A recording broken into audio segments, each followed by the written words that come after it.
Hi అండి. నమస్తే. ఎలా ఉన్నారండి? అందరూ బాగుండాలి. అందులో మా ఫ్యామిలీ మేము ఉండాలి. ఈరోజు సింపుల్గా హెల్తీగా టేస్టీగా అండి కొత్తిమీర పచ్చడి చేసుకుందాం. కొత్తిమీర చట్నీ. కొత్తిమీర అండి కట్ చేసాను. మరీ చిన్నగా అవసరం లేదండి, మనం ఆయిల్లో వేయించుతాం కదా. 2 కట్టలు తీసాను.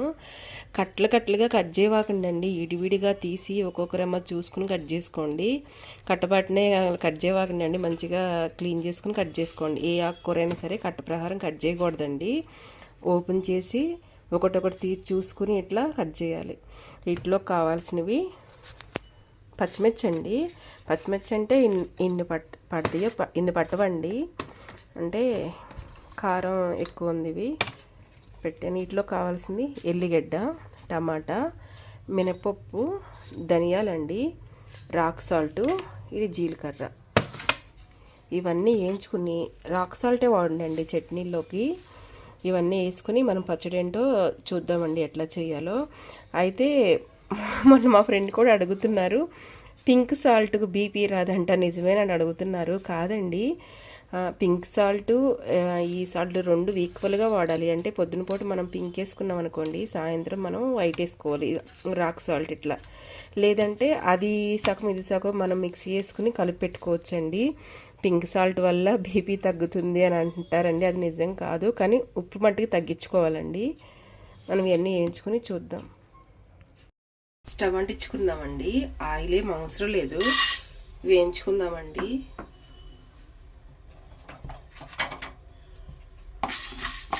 హైలో పెట్టుకోకుండా మీడియంలో పెట్టి వేయించుకుందామండి. కొత్తిమీర కూడా ఇట్లా 2 టైమ్స్ కడిగి ఇంకా ఎడలపాటు దాంట్లో ఇట్లా వేసుకుని పెట్టుకోండి. ఇసుకున్నా ఏమన్నా వెళ్ళిపోతుంది. 2 టైమ్స్ కడిగినాక ఇట్లా పెట్టుకుంటే కొంచెం సాల్ట్ వేసి ఏమన్నా వేసుకున్నా అడికెళ్ళిపోద్దండి. 2 టైమ్స్ కడిగి దీంట్లో వేసాను. అలాగే పచ్చిమిర్చి కూడా సాల్ట్ వేసి కడిగానండి. టమాటాలు కూడా అంతే, సాల్ట్ వేసి పెట్టానండి.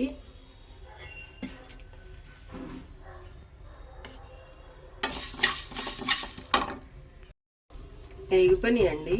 మీ దగ్గర ఉంటే ఒక 2-3 స్పూన్లు వేగుతున్నప్పుడు మంచి స్మెల్ వస్తుందండి. నా దగ్గర శనగపప్పు నిండుకుంది. మీ దగ్గర శనగపప్పు ఉంటే మీరు కూడా ఒక 3 స్పూన్స్ శనగపప్పు వేసుకోండి. ఇవి తీసేసుకుని పచ్చిమిర్చి వేసుకుందాం. ఇట్లా పచ్చిమిర్చి తడిపోయిన తర్వాతే మనం ఇప్పుడు ఆయిల్ వేసుకుందామండి. ఇట్లా పచ్చిమిర్చి వేయించి పక్కన పెట్టుకున్నామండి. టమాటాలు కూడా వేసాను, ఎల్లిపాయ కూడా ఒలిసి దీంట్లోనే వేసుకోండి. ఇట్లా నీరన్నీ ఇనిగిపోవాలి. ఆయిల్ అయితే పట్టదండి, ఎందుకంటే మనం పచ్చిమిర్చి వేసిన దాంట్లోనే కొంచెం ఆయిల్ ఉంది కదండి. ఆయిల్ వేసుకోవాకండి. రోటి పచ్చడి అంటే ఆయిల్ తక్కువతోనే టేస్టీగా ఉంటాయండి. అట్లా మనం కొత్తిమీర కూడా వేయించుతాం కదండి, అప్పుడు కూడా ఆయిల్ తక్కువే వేసుకోండి. ఇట్లా అడుగంటుకోకుండా వేయించుకోండి. మనం పచ్చిమిర్చి వేయించిన ఆయిల్ ఉంటుంది, ఇంకా కొంచెం వేగాలండి. వేగిన తర్వాత అప్పుడు చూద్దామండి. వేగినాయండి, ఇప్పుడు తీసేసుకుని కొత్తిమీర కూడా వేయించుకుందామండి.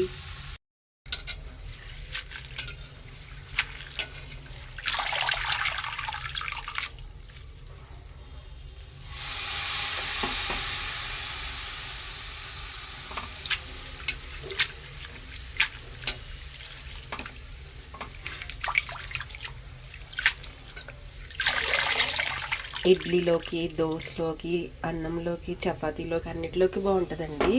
నేనైతే రైస్లో చేస్తున్నానండి. మార్నింగ్ అయితే ఇడ్లీలో చూస్తాం పిల్లలు ఎలా వేసుకుంటారు.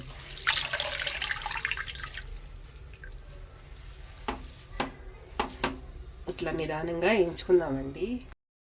ఇట్లా వాటర్ని ఇంకిపోయినాయండి. ఇప్పుడు కొంచెం ఆయిల్ వేసుకోండి.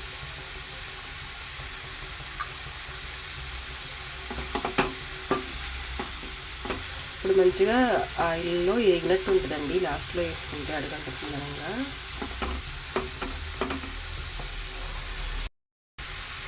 అట్లా వేగిపోయిందండి.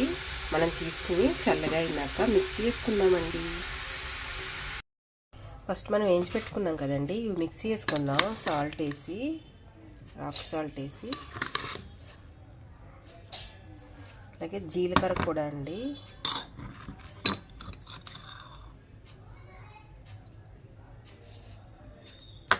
ఇప్పుడు మిక్సీ వేసుకుందామండి.